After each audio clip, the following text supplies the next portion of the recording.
That's what the enemy wants. He wants to control you. They do things to make you mad so they can control you. It's like being married. And the wife would do things to make you mad, or she'll do things to make you feel good. And men do that to women too when they want something from the woman, especially sex. They'll make her feel good, or they'll make her angry. And the woman's gonna have to say, you don't want to be angry. You want to speak up. You want to disagree with what's going on. It's wrong, but do not be angry. Then you won't have fear. You won't have doubt. You won't have worries. You'll be able to see, but you got to stay away from anger. That's why you must forgive your mothers and your fathers so that you can overcome the spirit of anger. It's a spirit and it's wicked. Nothing good in anger because it has no love, folks. You need love to defeat evil. And love is not a weakness. It's a strength. It's from God. It's His nature.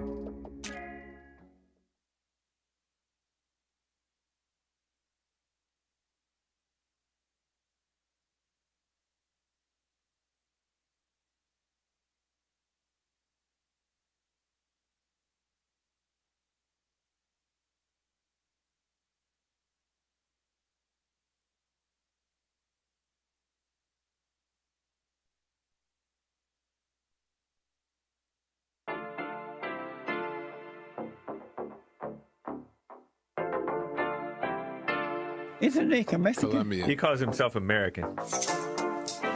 What is this? Anchorbaby. And in this corner, it's the American Anchorbaby. Daddy's home. That's an offensive term. People find that hurtful. You mean it's not politically correct? Excuse me. I'll use the word anchor baby. You know, he's an anchor baby in Canada. Tell him we still rolling with Trump, too.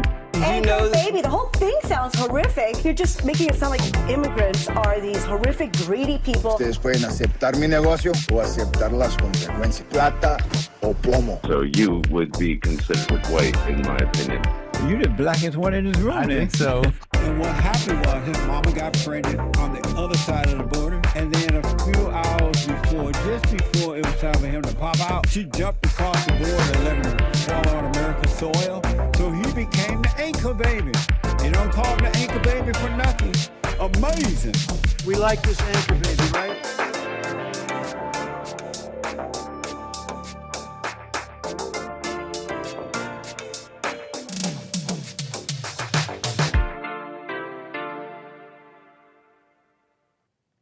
Hello, I'm the American Anchor Baby, and this is my show. Thank you for tuning in on this fine Wednesday. It's a fiery, fine week. It's a fine Wednesday, right? It's still a fine Wednesday. It's a pleasure to have you here on this fine Wednesday. And I got a bit of a show for you here in the chair. We were out of the studio yesterday, having ourselves a little bit of a different stream there. Okay, technical issues. Okay, it sucked. Okay, but if I had just stayed streaming, it would still be fine, you know. But we also ran into a battery pack issue.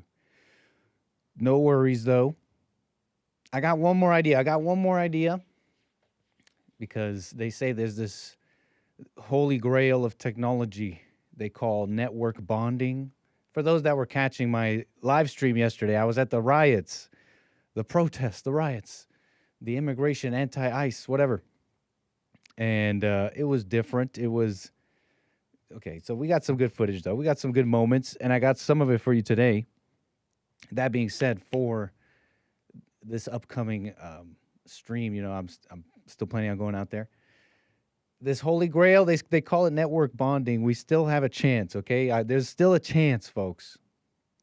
There's still a chance to make it happen. How do you go out there and have a perfect signal? The boys in the lab apparently have a solution. So, because they say they're going to protest hard this weekend. We'll see what's going on with that. But welcome to the show. Appreciate everybody here. 888-775-3773. If you got something on your mind, something you want to get off your chest, I'm with you here on rumble.com/American Anchor Baby, punchy.tv/Anchor Baby, and of course here on YouTube. How you doing, folks? Welcome to the show. What else here? Press the like button. Don't be rude. Say hello. Come on in.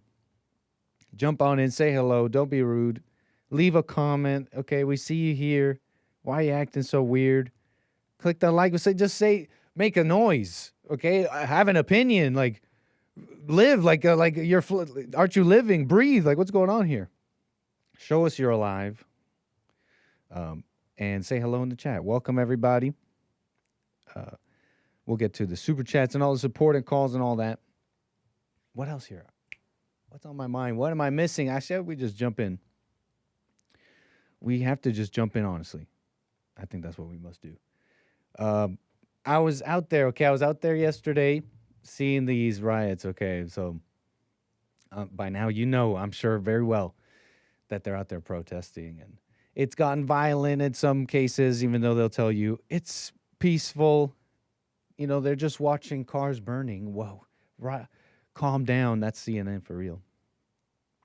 And so they're out there. When I got there, I wanted to. Well, the point. What I'm trying to say now is that when I got there, the vibe, the energy was pretty heated already. And where I went was the Metropolitan. Is it police building? The some building, okay? The MPD, I think. Metropolitan building, which is where these riots have been going on since over the weekend, right? The whole area is graffitied. Like, you start getting close to downtown, you notice, oh, where these people have been. It's like ice. It's terrible. You get to where I was, graffiti everywhere. And I'm driving by the street where they've gathered. I've drove by the street where the building is, right? Obviously, they were gathered there. I noticed that when I'm on the street getting there. I'm on this street. I take this left. I forget, what street is that? I forget the street, but the point is now I'm facing the building and I have to keep going, right? And okay, there's a crowd. I didn't even realize. And we're inching, and I notice we're not moving. This crowd is already is surrounding like every car that's going by. We're inching, I get by, and they're looking at me all crazy. And they smack the cars that are going by. I don't even know if they smacked mine. It sounded like they did. So it was kind of heated already. And this was like afternoon. I guess these are all the people without jobs or something. But the crowd grew 3 times in size in the hour I was there. And, it's like escalating moments. Oh, these guys with the shields, they pushed them off the sidewalk because they were getting too close. And they're so, like, people at the crowds are so stupid, honestly. Crowds are so dumb. Like, they're yelling in this guy's face, like, yeah, you mother. And then there's clearly some order went down. And I see them look at each other. They're all holding, like, these riot shields, holding the line behind the sidewalk of this building that's already, like, vandalized, graffiti all over. They're behind these people, these officers. It says National Guard on their riot shields, but someone there told me that they were CBP, Customs Border, because of the insignias on their shoulder. Anyways, they're holding this building. Behind them, there are these big armored vehicles. And, of course, they're yelling in their face. So some order went down, obviously, and they're like, okay, push them. We're going to create some space. I don't know, whatever. I'm sure they have their methodology and crowd disbursement and whatever. So this was the moment where they pushed them off the sidewalk. Well, they didn't even push, right? They're like, okay. And the guys, they started backing up slowly. And then once they were happy, they went back to where their position was. And the crowd is so stupid. They're like, these guys are just bullies. These guys are just bullies. Crowds are so dumb. I don't know what to tell you. It's just crowds, It seems you can immobilize a crowd at any moment with these crusades, these topics, these incendiary topics. But let me be accurate here. Really, do we see marches from the right? I guess we saw the trucker protests, COVID lockdowns. Is J6? Can you compare? I think we could compare at least. I know you'll argue it. You'll say that the people were different. The motivations, they were within the stanchions. They were in the lines in J6. But just to compare. And when you do, I guess you really don't get that a too comparable of a disruptive anti-society bend with these leftists. And it seems like at any moment, You just have them everywhere, and they're all, I don't know, they want reparations. They want stuff, you know. They want either reparations, the land back, welfare, Medicaid. They're just sick. They're sick, dumb, retarded, you know what I mean? And at any moment, it can be mobilized. And I bet you could compare that on the other side, too, honestly. The right wing. The right wing. So, I have some footage here. Let me see if I can, what do I have to do here? Technology-wise, I think I have to do something. Hold on.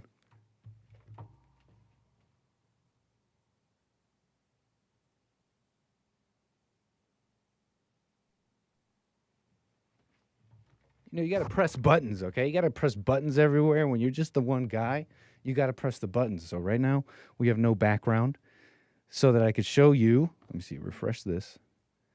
I had to switch to H.264 for this clip, Bill. What a mess. Let me see here. Oh, no. Huh? Because the MOV was too big. It won't fit in that card. Where did I put it? Kinda. So, folks, I'm trying to show you a clip because at this moment, I'm talking to somebody who is a professor, and I want to get into this conversation, which was interesting to me. Bill, what did I do here? It's an MP4. Can you press play? Can you just press the play button? What happens if you just press play? Nothing? Okay, but do you have it set to... Can you set that to H.26 to whatever plays MP4s? Folks, give me a second. Oh no, if this doesn't work,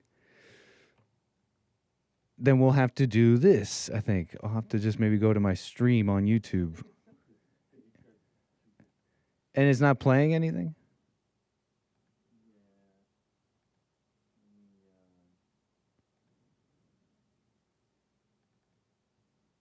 All right, just put it back to the other one, to MOV, okay? We're going to play it from here. Bada bing, here's my stream. And so pretty much at around here, where was I? So, in fact, I could just show you some of this. Kind of arrived to that building. I got out of my car.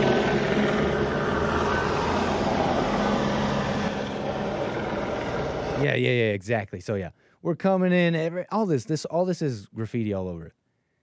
And I come in, right, checking out the crowd and all that. And I want to skip pretty much right to past some technical issues here. And right here's our Professor Boomer, 61 years old. Is that a boomer?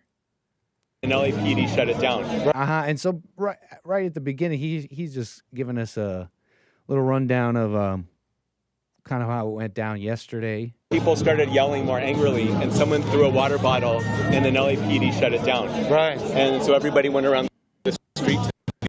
Yeah. There's like a huge chunk of technical issues. So once we get past it, it's like a huge chunk of him talking. And what I saw was not the mayhem that was being. And he's saying portrayed. It's not the mayhem. It's not the mayhem the media's portraying. Okay. It's not the mayhem as the media's portraying. It's mostly peaceful. And here's the thing about that argument: when the left is saying, "Oh, that's mostly peaceful," you idiots, don't you get it? They're ignoring those. They are saying that they know that some are violent, and he'll say this. He'll say, "Yeah, there are some violence. They know that some are violent, but the others aren't, and in their mind, that's justified, and that those are not. Those are just agitators. Those are or the angriest of the bunch, but the message is." Fine, okay, and you Republicans, you the right, how can you not get that? You guys are just idiots when you guys are out there saying, oh, it's just pandemonium. And then the right wing, when they hear that, they say, you think, if you're on the left, you're thinking they're blind to that. It's like, no, the right does see that too, but they're like, how can you think about that at a time like this? They're burning cars. So this is that divide that they'll never get past. Those that, I guess, care about civility more than the other. But that's what he's saying, mostly peaceful. He's just characterizing it for us a little bit. get past all this. Leaving yesterday, and they announced they're sending in. Sorry. No, don't worry. And so to me, that was another provocation. There's no reason for that kind of escalation. He starts getting into this provocation of the cops and further Trump and bringing in the National Guard. Yesterday, things were a lot more tranquil. When they Thanks, Bill. when they say that there's people out here, they're illegal, etc., they have a certain characterization of the people. Say again? Thank you. Yep, pro-res. Sorry, folks, hold on. Here, how do you see them? I mean, every group has people who do bad things. But I taught community college for 31 years, and many of my students, immigrants, undocumented, and they're here. You said 30 years ago you had undocumented students. Oh yeah, it was just much more. It was just much more quiet. Right. But that was also shortly after the Reagan amnesty. So for a while, Reagan amnesty professor 30 years ago, he had undocumented. He calls them undocumented, right? This, giving us a picture of the Angelino, so to speak, the Californian, the history here, and how people, you'll say they're legal, but you ask the people here, they are their student, their former student, their neighbor, their grocer, their gardener, they just see them as people. They see them, and that shouldn't be illegal. It's like, that's how they see them, right? You have to contend with that. So he's describing this, where was I? And so it starts getting into like, what was it? I started asking him about Prop 187, realizing that he has this history here in California.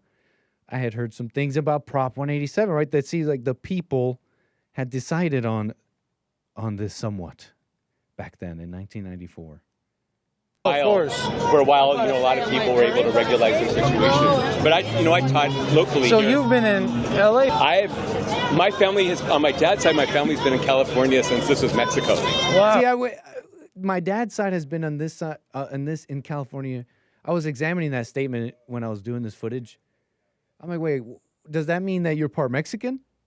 Obviously, I must not know. Obviously, I'm being ignorant here or something. Because he's saying my family's on my dad's side. We've been here since when this was Mexico. When this was Mexico, well, I guess I am being ignorant. Just because the borders moved, that doesn't mean there weren't settlers, Californians, right? Early Americans in the interim when the borders were changing, right? Anyways, no need to super examine that one. Just what I was thinking. Where were we? Prop 187, I think. Are you familiar then with, I'm like a transplant, right? I've been here a couple of years. Yeah, where are you from? Canada. Oh, wow. Oh, great. Yeah. Can you guys come and liberate us? We don't have the population or the standing army, but we'll try. I was undercover, okay? I was undercover, okay? And listen, so you were here for Prop 187. Yeah, I was already teaching for 187. Tell me, I don't even understand that. So what happened? Like, so people... What did they say? They were saying, what were they against? What was going on? Prop 187 is, we're talking 25 years ago, right. Maybe. And Prop 87 ended things like bilingual education. I think, if I recall, there were a lot of provisions directed against the immigrant population to deny people service and to make their lives more difficult. And that actually is what kind of ended California as a red state. Wow. Because until... the audio, by the way, huh? This is just lapel DJI. I still have the second one. I didn't even set it up. I just didn't want people to see me going around like, this guy's interviewing. Like, I just wanted to kind of read the room, kind of, but... That's what he says. That's what turned the California from being a red state. Kind of ended California against the immigrant population to deny people service and to make their lives more difficult. And that actually is what kind of ended California as a red state. See, there's a bit of a jump. I'm sure there could have been more questions there. Like, wait, what ended? I guess he's implying that Prop 187 didn't get enacted despite the people voting for it. That's what ended California being a red state, because it allowed further immigration. I do attempt to clarify, because I realize kind of what he's getting at here. Wow. Because until Bill Clinton, California voted red in the national election. That's fascinating. Yeah, it's a whole different state. So you would say, because of the direction California went post Prop 187, that is why it's blue and strongly blue. One of the things, and part of that is the makeup of the people. It's the makeup of the people, and I think people in other parts of the country don't understand. For all the problems California has, I mean, anyone my age or younger, I'm going to be 61. Right. So I'm not young. Right. I'm not young. I'm like, right. Grown up in okay, wait, hold on. Ways that you might not realize. And so when you have someone like the president who's from some old 19 not real, and so and we all have lives that intertwine with one another. So you get it right. There was a bit of a glitchiness, but he's just saying, you know, for all the problems we have, you know, like I was saying earlier, the world will say, why do you want to live in California? You know, you'll see online the conservatives. They'll ask Jesse, why do you want to live in LA? Why are you still in California? Get out. We're watching the videos. They're rioting, man. They're liberals. They're just pig-haired liberals, man. Why do you want to live there? There's like a lot of Republicans in California, actually. A lot. Have you been to California? It's amazing. That being said, he's saying the problems, they don't see it the same way as like illegals. It's like, yeah, we have crime, we have homelessness or something, but we don't have an illegal problem. These people are intertwined. And so, what am I saying with that? I mean, he says it himself here in a moment. It's kind of a fantasy, this LARP, that you have opposing Americas as opposed to a real America, and then a minority that's trying to take away this America. He's saying that America's already gone, you know? Ways that you might not realize. And so when you have someone like the president who's from some old 1950s fantasy land trying to... And America gone, in a sense. Yeah, it's like that America does not exist. It never has. And never has. We'll return to that in a second here. You know, this has always been a country. Yeah, that's how I grew up. Yeah. So it's interesting, you know, not to bother you You're not bothering too me much, at all, yeah. But in a sense, what you're saying is the Republicans are their fears are correct, sort of, in a sense, like of the change up of the people, how that changes your world. I think we represent everything they don't want to. Fair enough. Happen. And bring it on, right? But they're all right about that in a sense, when you put it the way you put it. In that sense, this is what they don't want. Right, they want some imaginary. That's fascinating. You know, I didn't know all that about California. Yeah. Was I trying to corner him? I don't know if I was trying to corner him, but. You know, I'm like, wait. So the Republicans are right. It's like, yeah, this is everything they don't want, but they're right. Essentially, they are correct in their fears of, you know, if all this comes in and changes, it's going to change our world. You know, I wish I almost got into that more with him. You know, staying undercover, but I think at this moment, whoever the officers that were behind us. That moment where they pushed people off the sidewalk, I think happens right here. Because I mean, here, like with all this stuff against Mexico and against Canada, like most of everyone I know, here they come. Oh, they're gonna push this way, huh? You think? Yeah, they're gonna push this way. They're telling us to leave. Oh. All right, folks, it got crazy. Here we go.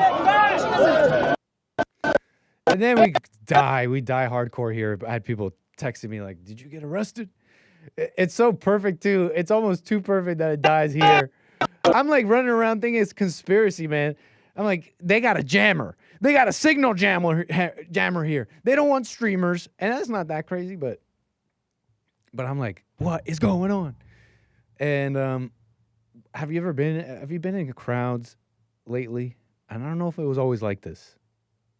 I gotta say, I don't think it was. My memory tells me otherwise, considering I've been connected to technology from as young as possible, right? I'm on the internet when everybody starts getting phones in 2016, right? Comes around Gamergate, Trump. Some say that was a floodgates. The floodgates opened because the world got on the internet. So where was I? I'm watching. I feel like I've been close to tech here for some time, and I don't think it's my phone has always died, like lost signal in crowds like that. Is that just me? What do you guys remember?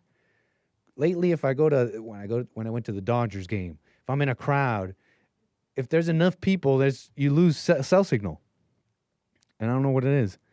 But there's a way around it. We have the boys in the lab are telling me that we still have hope here. So don't lose hope in the IRL stream. We have a little piece of tech. They call it network bonding. Yeah, you can Frankenstein multiple network connections together into one big one. It's interesting. We're going to try that this weekend. But apparently that's the only way to do it. So back to what I found interesting here, if I may. And you could call me, by the way, 888-775-3773. Right, just interference, right? Anthony G, that makes sense. It's just interference, man. Don't be such a that's something like a mountain person would say, like, who believes in fairy tales and superstitions. All right? It's just interference, man. This is explainable. Okay, but where was I? This guy said something interesting, though. He said it was never like that. This country that's gone, that was never like that. And concerning this topic of Prop 187, I think even with the mere facts of Prop 187, it brings up questions in my mind, okay? Because consider that in 1994, this Prop 187, titled Illegal Aliens, Ineligibility for Public Services, Verification and Reporting, the 59% of people in California in this ballot initiative decided that it was wrong, that they wanted to deny public services to undocumented immigrants. That's what they wanted, to illegal aliens, undocumented immigrants. That's what they wanted to do, to make undocumented immigrants ineligible for public health care, public education, and other social services. It's just how it went down. You know, that's what they wanted. And even just that alone, doesn't that bring to question this America that was gone? And not so. I mean, it was just that man admitted that just before that, it was a strongly red state. You understand what I'm getting at here? It changes the assumed notion he put forth. Now, when I read into this, there was a federal court. It came down. This is how it went down. Federal courts blocked most of the law's provisions as unconstitutional, arguing it usurped federal authority over immigration. And so the law was never fully implemented. 2014, California formally repealed Prop 187. And that's just an interesting relationship right there.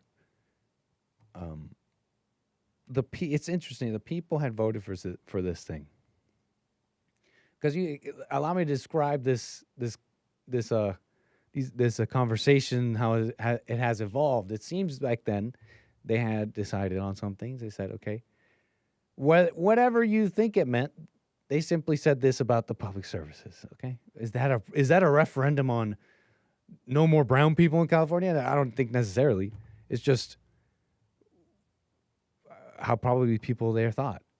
We're fine with these people here, but now this is too far, this illegal stuff, and they're abusing this. Seems like a lot of people agreed. But despite the mandate, the federal courts came down and said, no, that's not your jurisdiction. Immigration is the federal government's jurisdiction. And I compare that to something I'm hearing from the right wing today. They'll look at Governor Greg Abbott, for example, a Republican governor in Texas right now. I don't know. Is he still governor? They would say this guy should be protecting his border. Because you don't have just California, right? They'll point to California. They got the hole in the border. California, they're letting them in. It's not just that. You got Texas. And from the right wing, I would hear stuff like, well, Governor Greg Abbott should, what was it? I'd hear arguments that he should protect the border, go above the federal government because the federal government is not fulfilling their duty to this border, to immigration. So it seems to track here. It seems like both sides agree, at least at this point, that immigration is their authority. But you see how it took on a totally different flavor here. In this case, it was the invasion it was allowing this invasion that is the dereliction of duty from the federal government. See, back then, the people voted to stop this. I'm going to characterize it as an invasion, but maybe they didn't see it like that, but that's how we're going to do it. They voted to stop this invasion. And the federal government said, no, that's our duty, our authority. So we will allow the invasion to continue. Fast forward to today, they're in an argument about this duty. The right is telling the government, you've let go of your duty here. So see, in both cases, but right now you have Gavin Newsom, for example, saying Trump is going above his authority by bringing the National Guard, and he's causing this unrest and issue. And how can he come into a sanctuary state and get these people out of here? We want them here. And see how in both cases, I'm trying to express the difference here is simply that back then, the people had their mandate, but the powers that be went against the people's mandate. Here, in this case, you have the people's mandate, and you got Trump trying to just fulfill the mandate. And the powers that be, the federal government, is against that again. And they're against Trump for that reason. Anyways, Prop 187, what was I saying about this?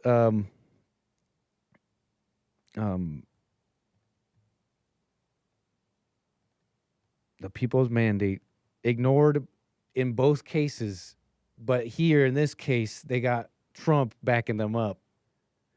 That's what I was trying to describe. So, it's a little bit not confusing, but how that man put it is just how he sees it. The details of Prop 187, I think, spell a different story and an ongoing conversation, maybe. So let me move on from that. I had some thoughts about this. And I see your calls coming in. I'll get to you. 888-775-3773. Definitely, I'll get to your calls. I see them coming in. I had some thoughts about skin color because I was looking at the police response and ICE responding and reports that they're coming into Home Depots and other places or whatever. And I was thinking about that. I'm like, you have to assume there seems to either it's just hype or something, or they really are effective in going into a bunch of places. And you have to kind of assume two things here. Either they have like this incredible intelligence in that they have a lot of data and information. How they got it, I don't know. Surveillance, like what technology is out there already, I don't know. Either they have a massive database where they could go in and find these illegals, or maybe it's a combination of two. They are profiling, right? There might be some profiling going on. And I was thinking about just skin color, because I'm hearing some of these people out there and the way they talk, maybe some videos I saw, and they'll say they hate us for our skin color. And you realize how that comes about, right? When you see a crowd rioting with the Mexican flags and all that, you think to yourself, well, I'm ICE. Where am I going to find illegals? At some point, that question, the answer to that becomes as simple as skin color. You know what I mean? But it wouldn't be about skin color. So, anyways, just a thing about skin color, I guess. And, this Saturday, don't go out. Don't go out this Saturday, by the way, because they're saying June 14th. They're saying June 14th, President Trump's birthday. It's a nationwide protest, okay? Sit back and watch the Anchor Baby. We're going to be safe. We're going to be in there, very, very safe. Definitely not there after unlawful orders when the sun goes down. But honestly, I don't know. There is this energy on the right, I think. I don't know if they're not as destructive and out there and organized and have this mature network of organizations that kind of back them up too. They've had that for a while. there's still some energy out there, and I can see them going out there. I already saw videos about people out there with a MAGA hat standing up to the protesters. Like, do what you want, obviously, but I would suggest don't respond to what. What are you responding to? I'm talking about these low IQ masses of people. You see, that'd be no different. You'd be no different out there.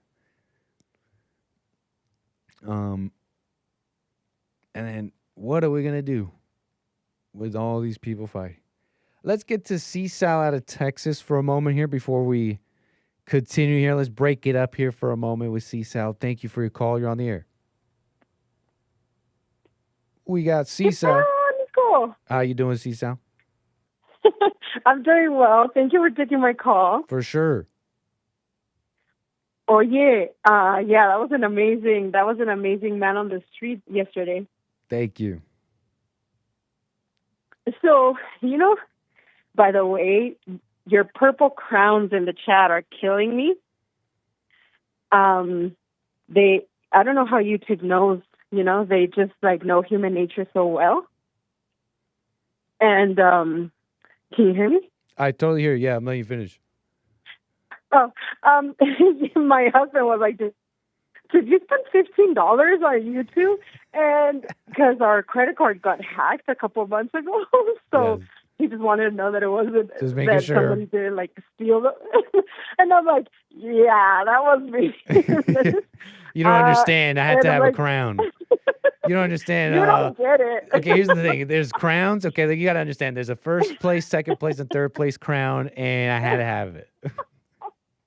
In my tiny little world, I got to have that crown. It was funny. He just looked at me like, what the heck? But it's a conspiracy. How does this work? How do you actually earn XP? I always look at the top fans, and it seems like, what is the conspiracy? Because how do you actually earn XP and get these crowns in the YouTube chat? Because it seems unclear. I've seen people do. Anyways, keep trying to figure it out, folks. Let me know. I think I am really low IQ because I can't figure it out. I can't break the code. But anyway, so Trump and Newsom and California, the illegals remind me so much of how fathers try to do the right thing with the kids and discipline them, and the mama always, I've seen it so many times, always gets in the way. No, don't be so harsh on the children, blah, blah. And the kids grow up spoiled. That's exactly what it reminds me of. I've seen that so many times in Christian families. Yeah, in what way with these riots? And with Gavin? I think you're onto something. Right. Gavin is the mama, and Trump is trying to get things under control. You know what I mean? Totally. Yeah, consider. And they started up. They started up. I think before. So there was a tension on ice. They went out on in huge crowds, and then Trump was like, "We gotta fix this," and Gavin wants to come in and say, "Hey, hold on." Right? I'm seeing what you're putting down, like a mama coming in. Hey, hold on. They're just out there. They're man. They want what they got to do. Don't agitate them. Okay. Meanwhile,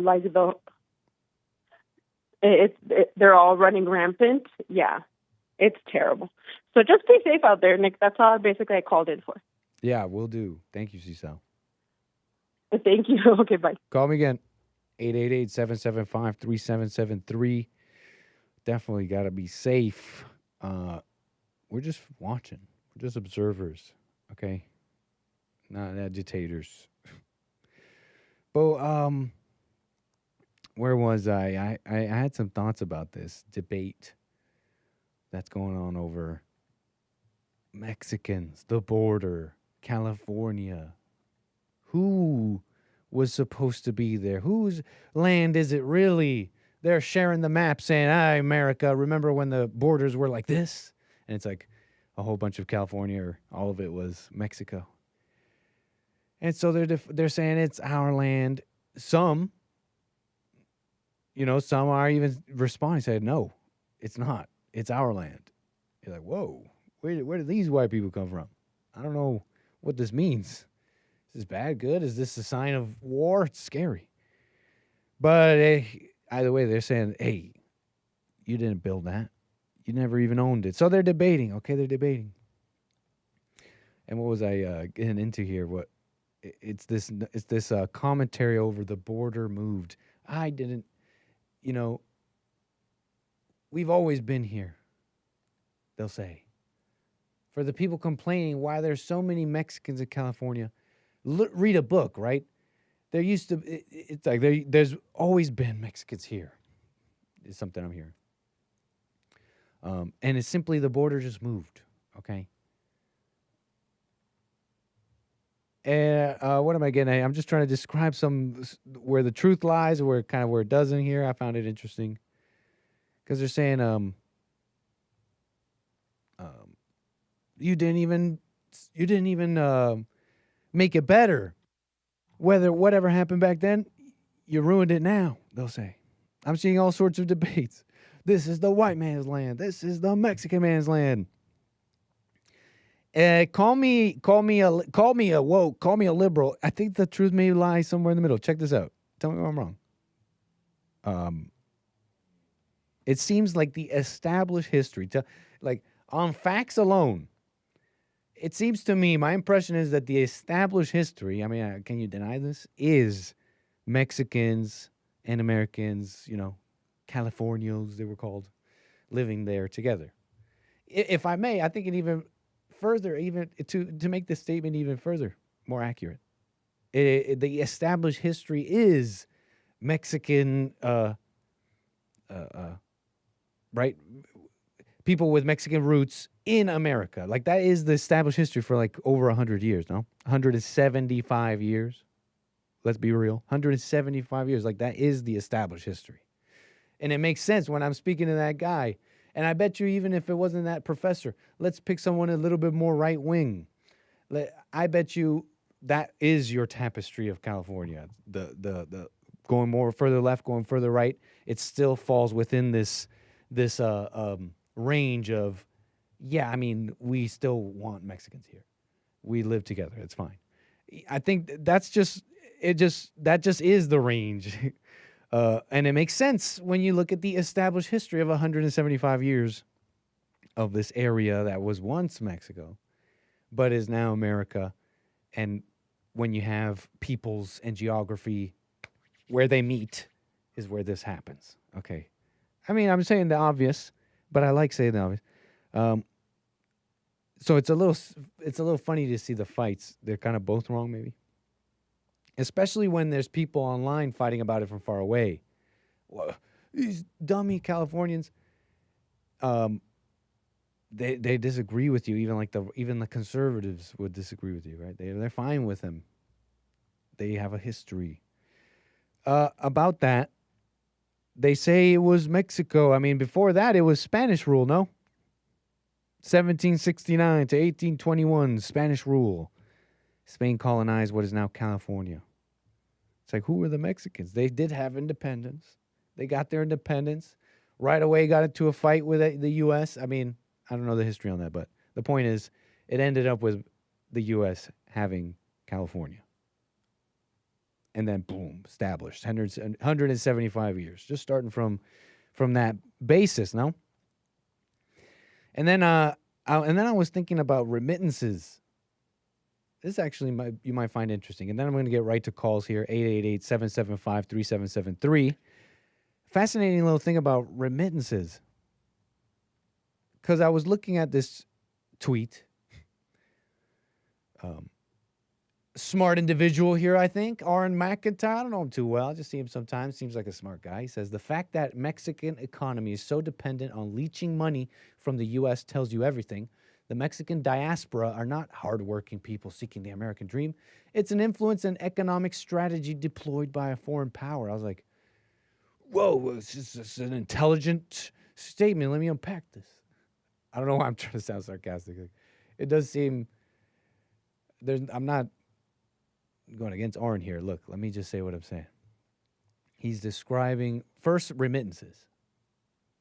It's the money that the Mexican diaspora, as he put it, sends back to Mexico while they're working here in America. That's what remittances are. And there was this response here from this person. They go by dark mode. This person wrote, "This is absolutely wrong. We have a very balanced trade relationship with Mexico, mutual investment, and Mexican labor has helped create jobs in the U.S." Now, we could nitpick this statement and be like, what do you mean, how they help create jobs? But the point here, this person is describing a transactional relationship involving labor and, money, remittances, etc. And I was really thinking about that. I'm like, wait,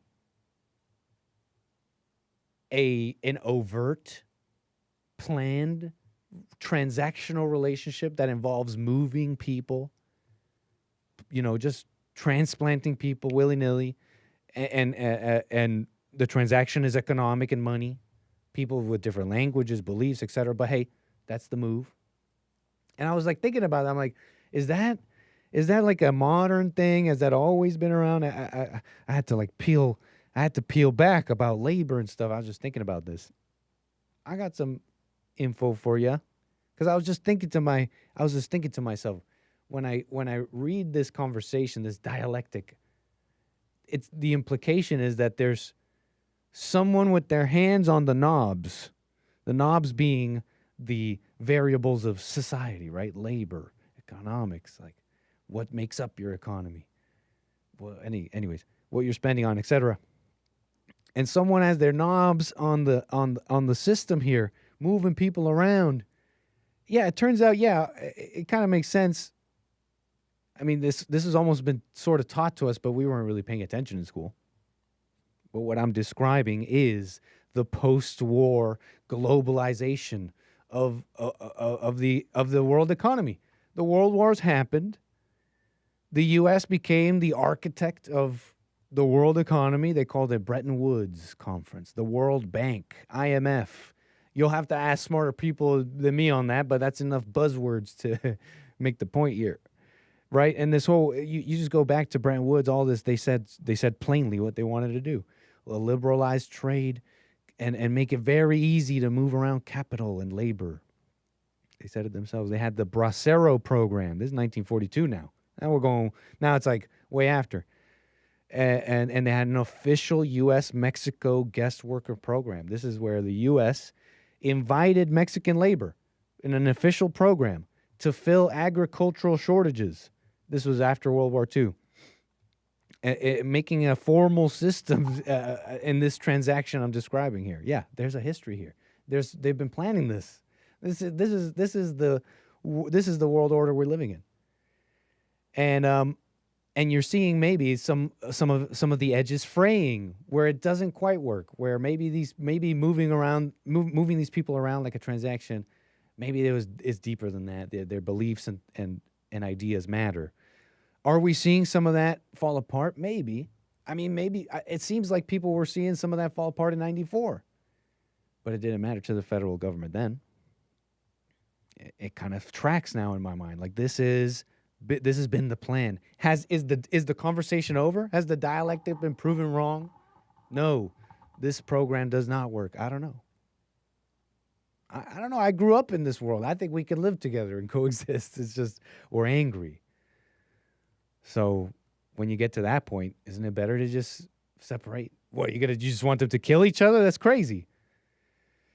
It's just random thoughts about all this riot stuff. Let me get to some callers here. Let's get to Justin out of Fullerton, California. Appreciate your call, sir. You're on the air. Oh, hey, thanks for taking my call, Nick. How you doing? All is well, sir. Go ahead. Well, I was thinking, I really like the perspective, how you provided on the, man in the street. I think you graduated from American Baby. You're now an American man, Mm-hmm. But, I mean, if you think about it, the concept of nationalism is like very easily to put in a box and a label. And then when nations are being, like, moved around, you get people that are more, I guess, violent is the word, They should stay where they're at. What did you just say before that, though?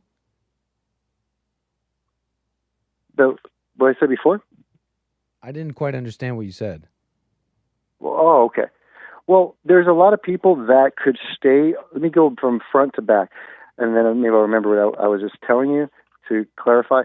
If people are staying where they're at, and you witnessed people that are, on the streets, and you see interactions from people, that's good. I like to see that perspective, I was saying, because where they're at versus where they were at or where they imagine, like their ancestry was at, it's good for us to see the perspective of discussions, because once people are moved around, whether it's external sources, like I think it's not from within we're divided. There's people that are agitating, and by moving people around, they don't have loyalty to either side.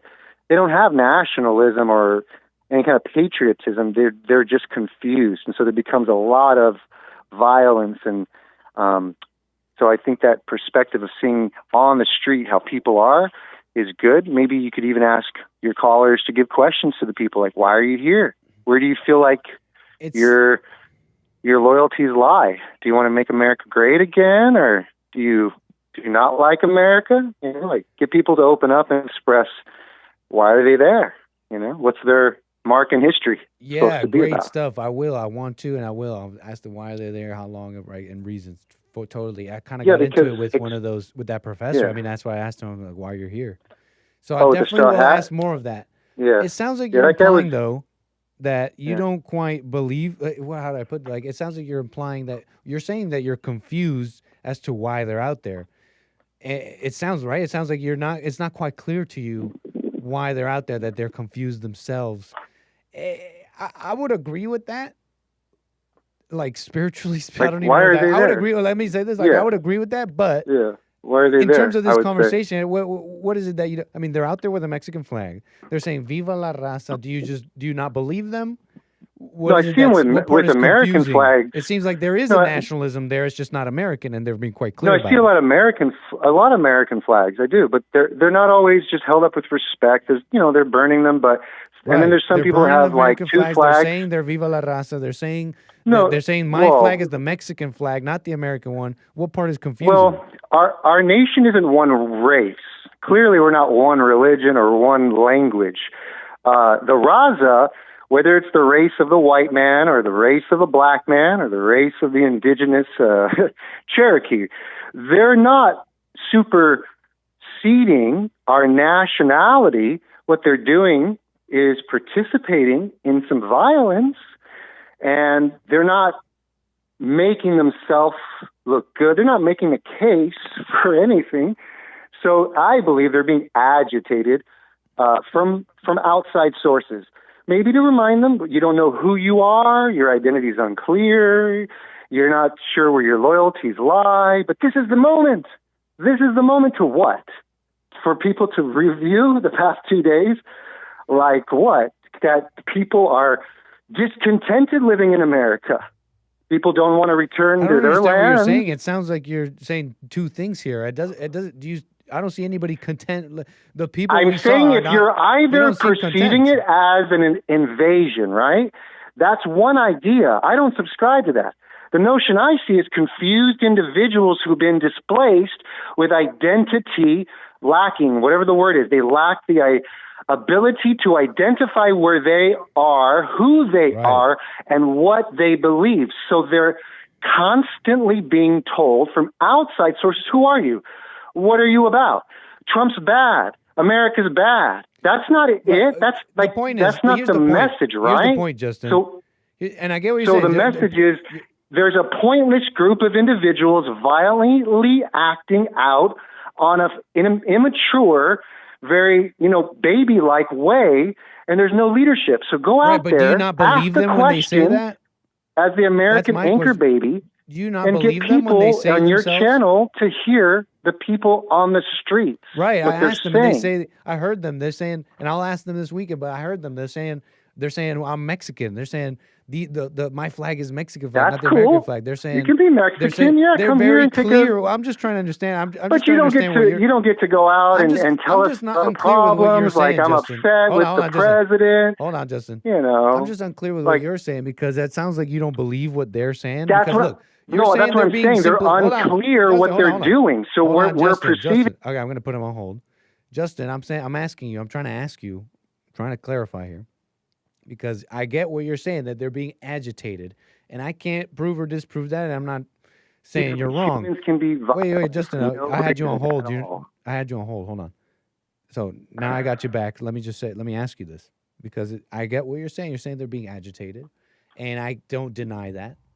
But but once we get past the agitation moment in the order of operations, these people who are now been agitated, or whether they've been agitated or not, they are now out there saying these things. Do you just not believe them when they're saying we hate the colonizers, we want to bring this land back? No, law reconquest. The reconquering. No, the reconquering from like famous radio stations, La Raza, the race, teaches people that they're here to take Azatlan or take the Californios, Tejanos, whatever, take back a land. No, that's what Ukraine's doing. That's what Israel's doing. In our country, we don't have that. But because it's a pattern, like a trend, they too are feeling like colonizers, yeah, bad. Well, what does that mean? Spain was bad and England was bad? Well, America did something really bold and great. They came here as pilgrims and kicked out the king's rule. And that's okay if Spain, had to get kicked out of Mexico, but you can't kick out yourself from California. If you live there, great, make it great. Do good stuff in this country. But if you have a flag and you're like, this is our land, that sounds like you're trying to be an invader. But you're not an invader, So why are you pretending with identity like, I'm here to have a revolution, but there's no revolution happening here? What are you talking about? Scheinbaum didn't say she's leading from Mexico a revolution. She just said support the illegals. That's just instigation. China does it. Mexico does it. Outside invaders. Just think about black ants and red ants. They divide people. It's the outside that would agitate a black ant and a red ant to even fight by shaking up a jar. It's an existential experiment. You could try it sometime. I think I understand what you're getting at. I mean, to summarize, you're saying this fight shouldn't even be happening. It's like this shouldn't even be happening on the basis of what you guys are saying. It doesn't even make sense. Yes. And if you just look at the history, if you just look at what this is, but it's obvious these people have always been here, and it's like, okay, I think I understand what you're putting down there, but this is where I'm coming from. It's going to go nowhere. Because it sounds like I may sound ignorant sometimes, but I'm seeing the big picture. If you ask most people, and it depends on the region, I'm sure. California with a history of Mexicans, you ask Californians, that's like, yeah, we're fine with living with them. You ask maybe someone from somewhere else, I don't know, this is America, fine. Here's the point. Yeah. Generally speaking, that would be fine. That would totally be fine. But here's the problem. There is an ongoing problem that has like an end date to it. It can't last forever. This open door and a welfare state being literally the world's hospital, all that, right? So you have this ticking. Hold on. You have this ticking time bomb, and the point is you could live together. You totally could. It totally would be fine. But it's turning into this fight. It's turning into this disagreement you can't get past. You understand? So that's not going to matter. The good immigrant, trying to find the good immigrant, trying to find the economic one. Hey, not all Mexicans are bad. Obviously, the vast majority aren't illegals, and that's not going to matter. That's what I'm trying to tell you, Justin. That's not going to matter.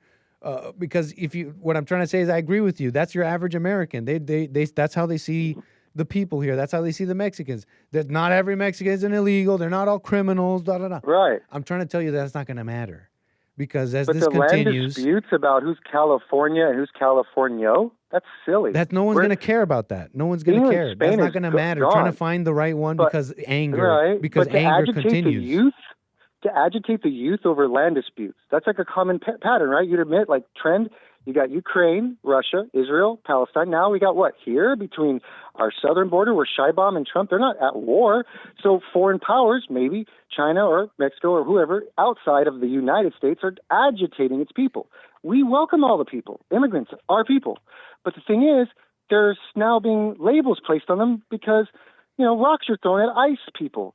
immigration, customs enforcement, removing whatever, some criminal. And they're only there for, 100 people? And now millions of dollars wasted, thousands of people's lives, not just injured, but going to jail and probably not going to come out for a long time. They're not going to have upward mobility. It's just almost obvious. They're trying to destabilize humanity, and we've got to be smarter than subscribing with emotional violence like, yeah, rah, rah. It doesn't go anywhere. It goes nowhere. But who's being violent? I see Mexicans out there. What do you mean? So well, I get. I think I agree somewhat. Let's say you were going to have your grandma deported. Is that violent for ICE to do that? Or is it violent for the rock to be thrown into his face? I don't know. He's just doing a job.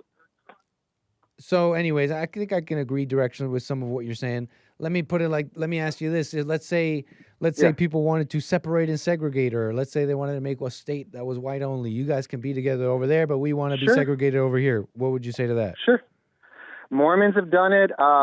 Chicago's done it. Los Angeles has done it. A lot of segregation and minoritization is all throughout our country. People click up with their own people, but they also get exploited by the mafia, the criminals, the people that take advantage of their low education and poverty. So I think assimilation, when you enter the country, process these people quickly. Get them to be American pumped up. Don't slow that process down, but slow the other illegal stuff down. Get people that want to be here, say the Pledge of Allegiance, learn the language, and learn the history, and we'll welcome you here. You don't have to have anything else, but that's your duties, your civic duties that they teach in high school. So if you just immigrated here and now you're learning and you became citizen, great. We need more of that. That's what America should be. That sounds like an old conversation, if I may. I mean, I was detailing some of this earlier in this very show. How what you're getting at is what has been a sort of ongoing conversation since the post-war globalization, right? We're all one big happy family. You can move people around like it doesn't matter. And they're just people. They're not their identity and culture and race. All that doesn't matter. I mean, it sounds like you're getting at this old conversation, and I'm not going to sit here like some expert that has the answer to it, but it's an old one. And this many years later, can we say maybe I don't know. Is it not working? I don't know. I say that when France gave us the inspiration, right, to go for liberty and the Statue of Liberty they even gave us, and we did that, we inspired South America with their revolutions, right? Now it's time for Mexico, for instance, to be the shining hill, just like America, where the world can see that their people want better. They want free healthcare. They want free education, the things that we give in America.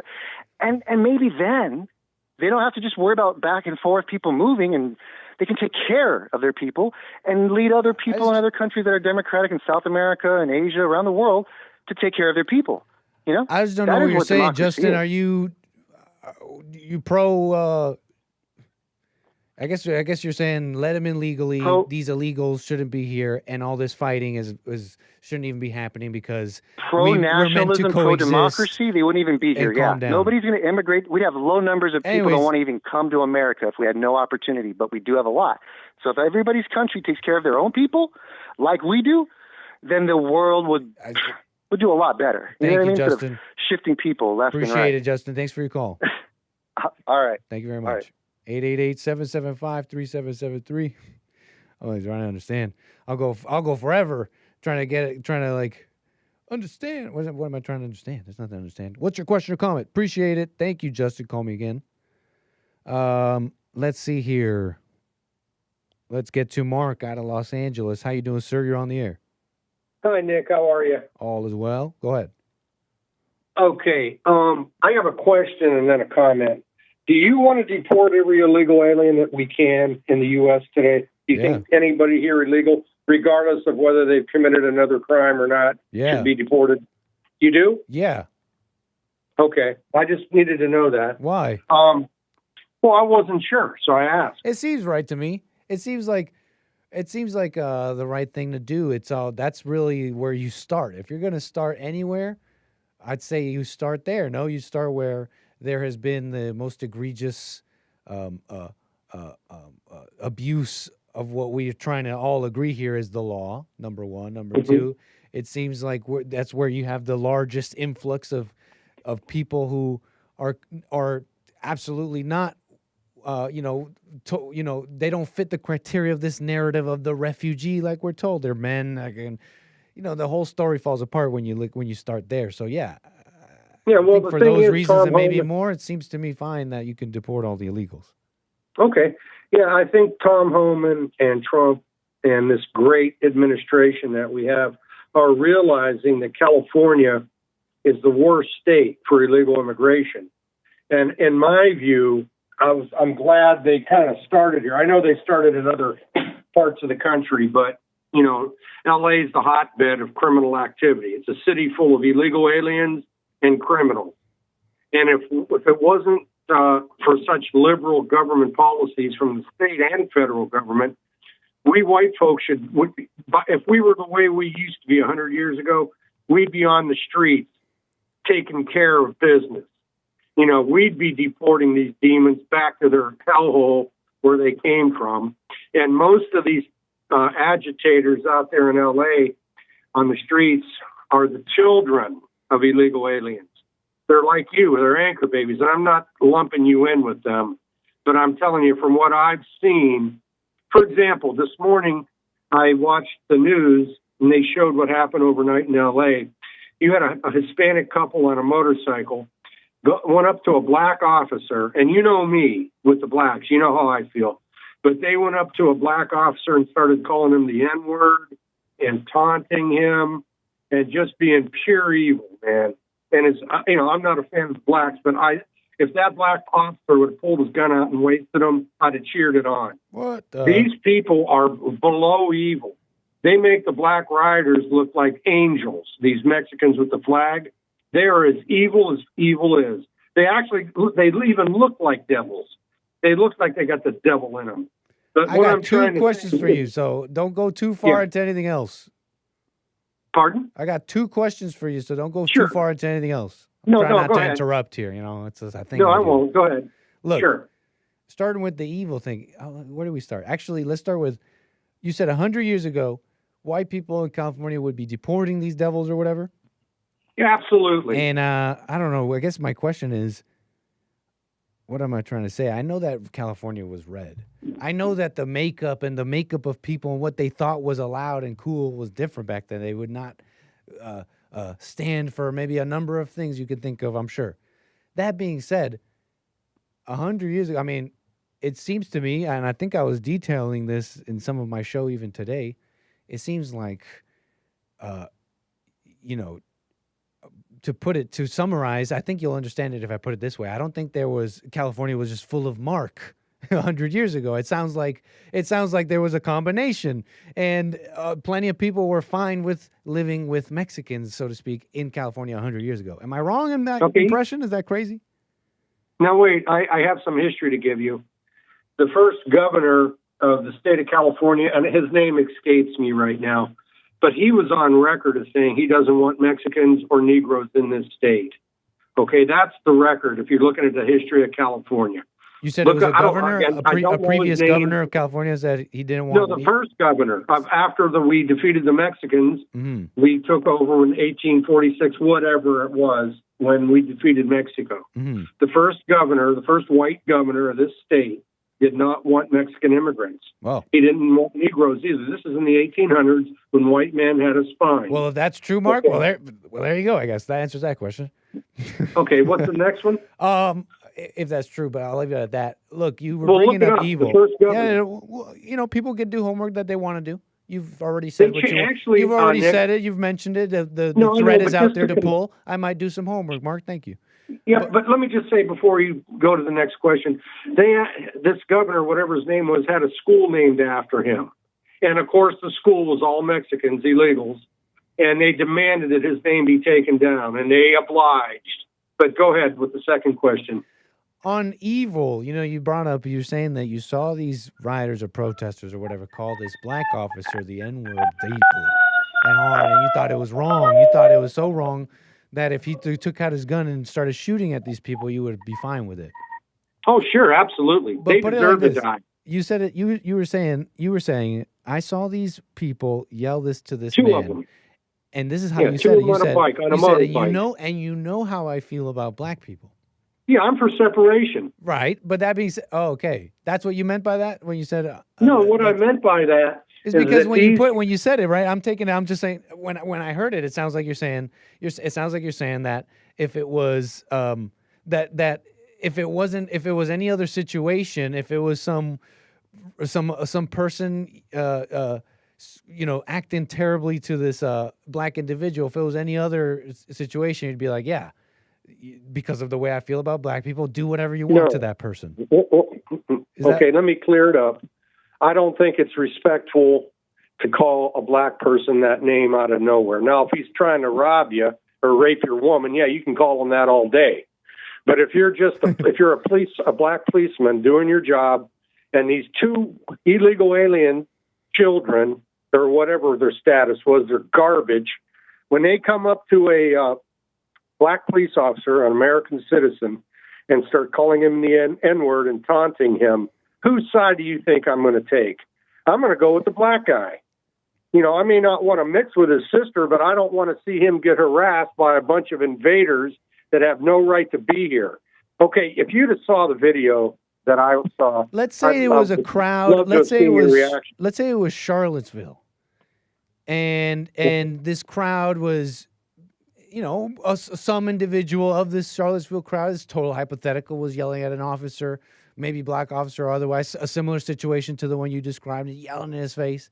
But it's like the Charlottesville people, and he's yelling and screaming in his face. Would you also support this in this hypothetical situation? This officer shooting at this crowd? Well, are you talking about the white resistance marchers, or are you talking about the commies who tried to fight the cops and them? Which group? The white resistance. Are you resistance. talking about the whites? Yeah. The white nationalists? Yeah. First of all, that didn't happen, and if it did, I'd condemn it. Why do you want to call a black cop that name? He's just doing his job. If it's a black activist trying to kill you, of course you call him that name. But there's a time and a place for everything. And for these I won't even say it on your air, but for these two to call that black officer that name in that condition, he's trying to keep the peace, and they're trying to get his goat, trying to get him fired. I have nothing but hatred for those two. Wouldn't shooting them be getting his goat though? Yeah, of course. Yeah, but that's all I'm saying. That's what I'm saying. It's like if you start shooting at that moment, it's like they got your goat. You lost. I know. I agree. That's what I'm saying. And I think that supersedes it all. What do you think? That supersedes the whole thing. I agree, but what the point? In the order of operations, that's more important. Avoiding anger. Yeah, they were trying to get the guy's goat. They're spitting on cops. They're burning the flag.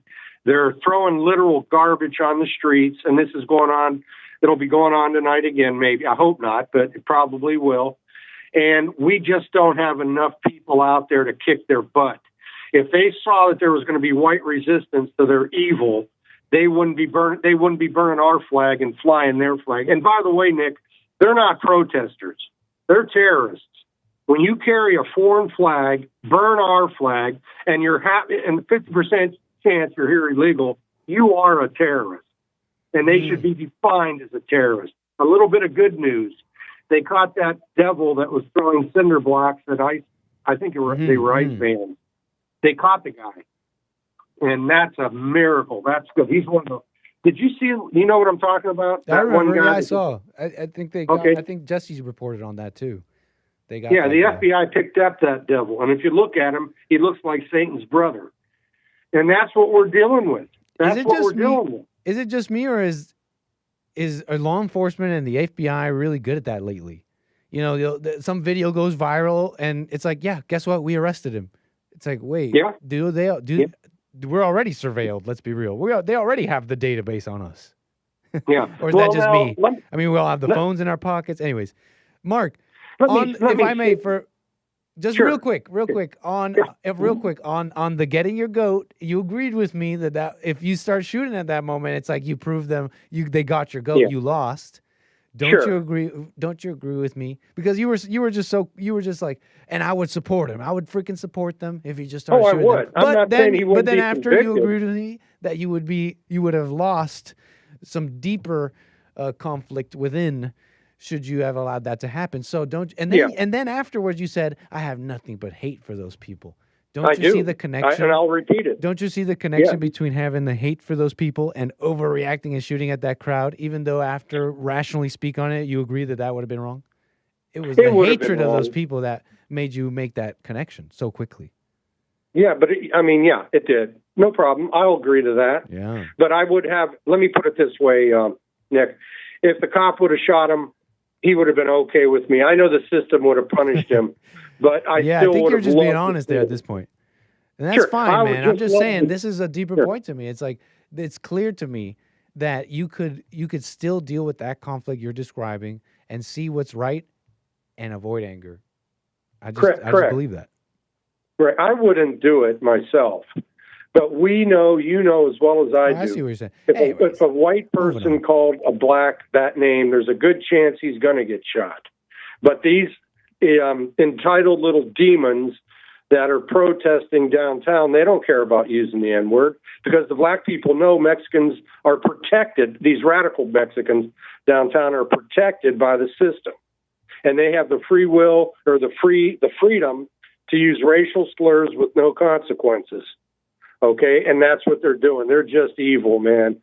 I just wish you could have saw that tape today. And there's a lot of stuff they're not showing on TV that would expose these people for the trash they are. So you had one last thing to say? Yeah. Pardon? You had one last thing to say? Let me think. Do I got anything else? No, if you don't have anything, no. I thought you said you had one last thing to say. If not, man, you've made your call. You've made your point. Yeah, I'm all good. Appreciate it, Mark. Call me again. Thank you, Nick. God bless. Take care. Bye. 888-775-3773. Yeah. That's the way she goes. L.A. Anyways, Super Chats here. Appreciate the support, everybody. You know, in fact, we had a bunch of, I think, during the L.A., when we were live yesterday. So I want to appreciate and thank all of you. Kohlberger Art, who kicked it off, asking, where you at, Nit? I know you all were waiting around like, is he coming live? Thank you, Marty Ubaldo says, be careful. Don't put yourself in danger. That was yesterday. Aaron G with a comment says, this is top tier reporting. I appreciate the commitment. Harmony with a hashtag American Riot Watch. And back to back says, live stream of the protest was amazing. Hashtag thanks, Nick. Thank you for that. Zit with a super chat says, Trump tried to kill me. He pushed me off Trump Tower and the wind blew me back into the building through an open window. Thank God. Money, money, money. Just playing. Thank you, Zit. Oh, imaginative always. Bible Talk with CSAL writes, they're trying to pit us against each other, Nit, for the crowns. I'll kick a stroller down the road for my corona. Por mi corona. Yeah, this crowns in the YouTube chat thing has kicked off conflicts, agitated. It's been a powder keg in the chat. Agitated conflicts. What will we do? World War III is about to kick off. Aaron G with a super chat says, I enjoyed the Live on the Street stream a lot, man. Amazing to see you interact with strangers and give real-time commentary on the real-life situations. Even more amazing review today. Man, thanks, Aaron, always for the support, man. Thanks for being there. We'll be, I think I'll have more for y'all to eat, okay? Manja. We need footage. We need Anchor Baby in the streets. Stay tuned. Just click the like button, click the subscribe, the notification bell. You want to be up on that. And thanks for all the coffees. buymeacoffee.com/anchorbaby. What else here? Rumble. My Rumble rants. Did they go somewhere? I don't think I got any. Maybe there were some from yesterday. Thank you, members. I'll say that. Appreciate all my members on Rumble. All right, y'all. Let's get to Creighton out of Mexico. How you doing, Creighton? Appreciate your call. You're on the air. What's up, Nick? How are you? All is well. Thanks, Creighton. You're on the air. Go ahead. Yeah, hey, just wanted to follow up on a little choppy, sir. Any way you can fix that? I'm trying. I'm in Mexico, so let's see if it works itself out. Yeah, I mean, I'm not like Mark. I don't have the privilege of being in LA in a $1 million home like him.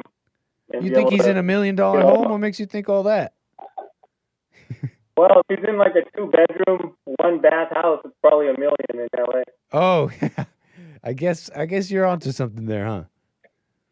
He's probably in a $5 million home somewhere in, I don't know, wherever the hell he lives. I don't know if you ever asked him, but No, and we don't. Yeah. I don't know that about Mark, so I wasn't gonna say. yeah, it sounds like Mark's kind of hanging on to a deal. I mean, I tell you, you know, probably in the 1970s and 60s and stuff, LA was like paradise on earth. But Mark, he can forget about all that. You know, that's never coming back.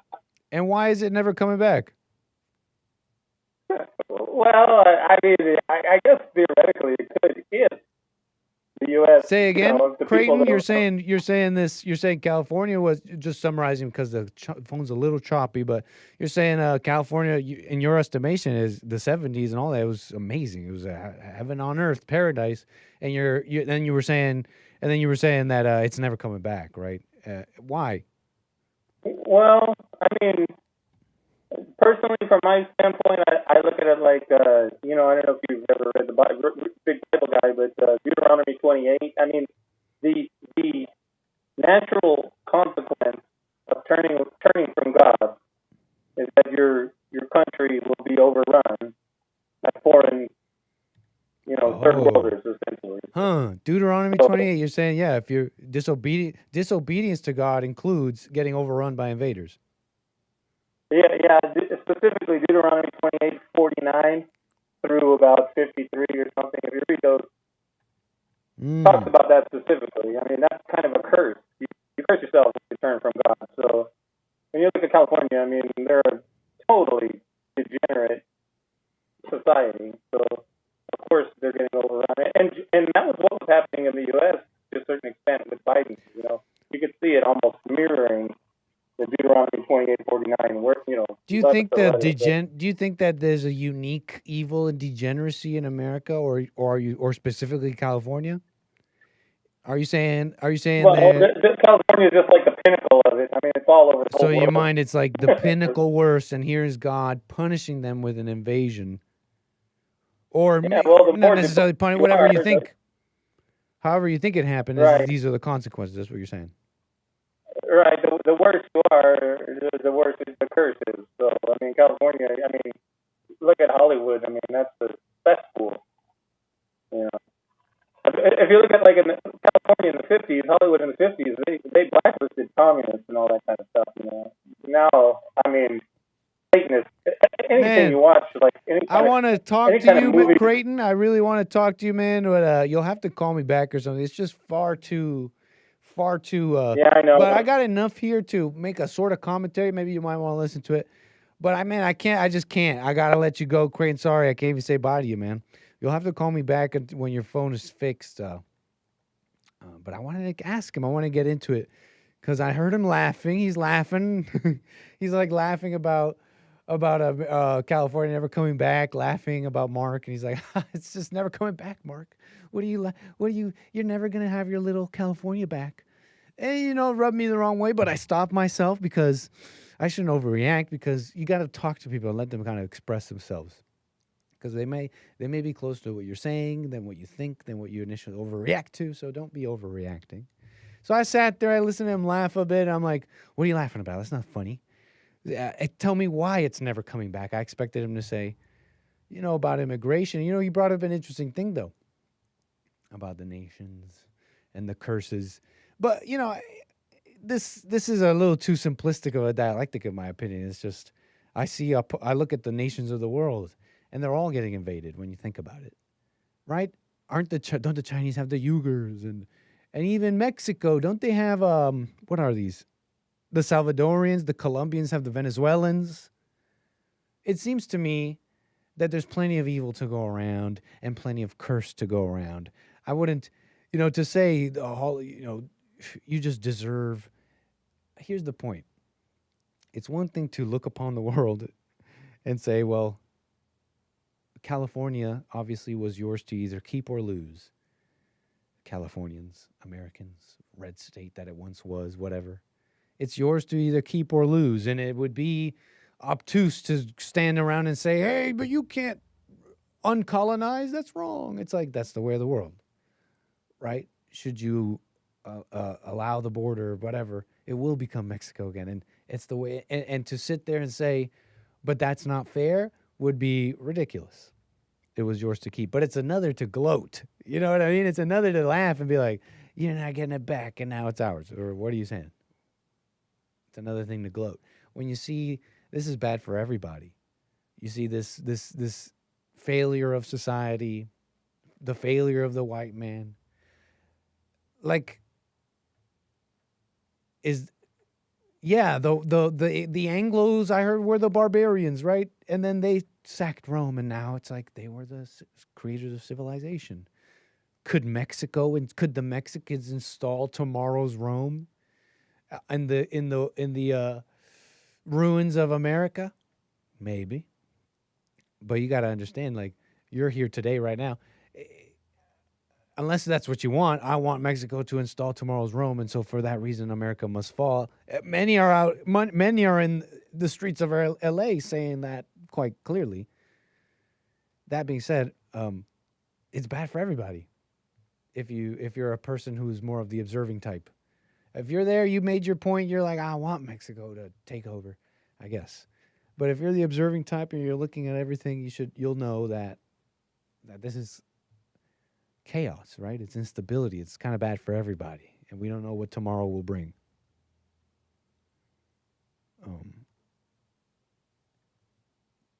So it's like, are you gloating? Anyways, I guess you'll have to call me back. Well, let's just move on. You'll just have to call me back some other time there, Creighton. Appreciate your call. Go where there's good Christian people, says Creighton. That's your best bet. Fair enough, sir. Fair enough, sir. Now let's move it on here. I think we got something else here. Here's something for you. Something I saw. New York lawmakers approve bill allowing medically assisted suicide for terminally ill people. You heard about this? Now, I'm sure you heard about this happening up in Canada. Welcome to America, okay? We got it happening in America. And this is from CBS News concerning medically assisted suicide, okay? It's definitely, speaking of,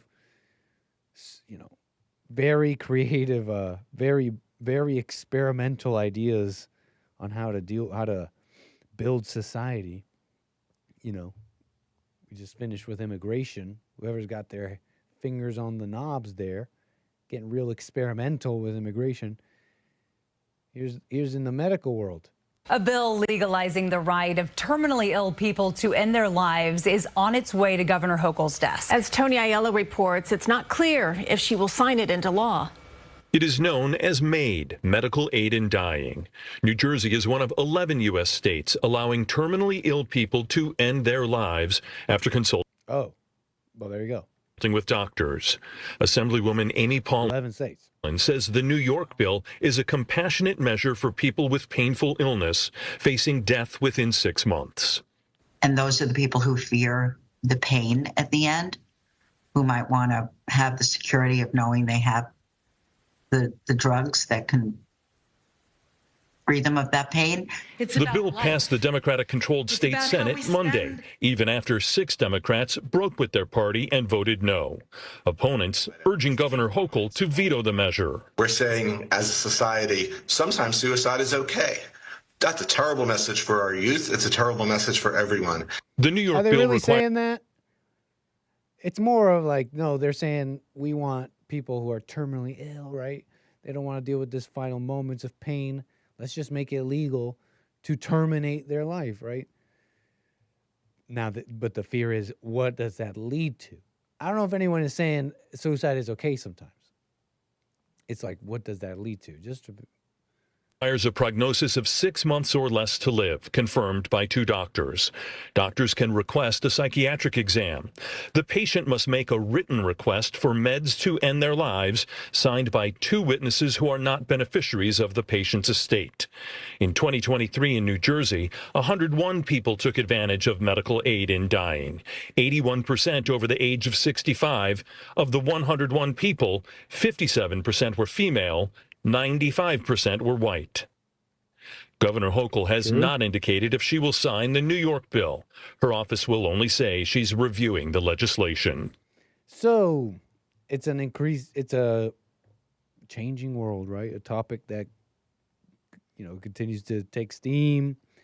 Legislatures and policies are changing. You heard about it in Canada. It turns out it's in a bunch of states. And some say it's wrong. Some say it's just the wrong vibe, the wrong thing. Do you really want your doctors telling you can terminate your life? And I think those fears are not totally unfounded. We've seen some of this when these programs were put out and they've had some maturity now, and you see it now.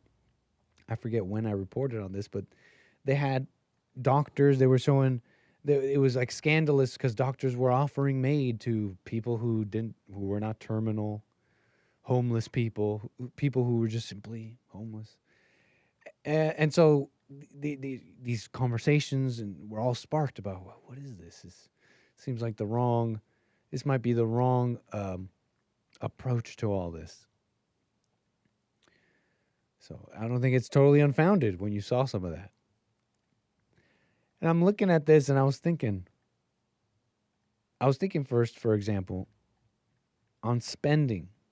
When you look at what the country spends on, I've said, you might know by now, the vast majority of the federal spending is Social Security, Medicare, Medicaid, safety net programs, welfare, okay?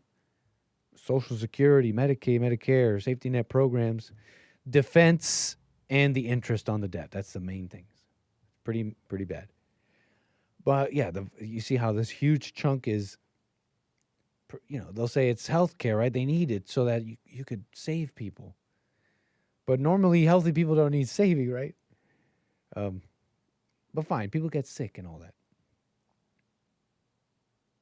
that. So it brings me to this point.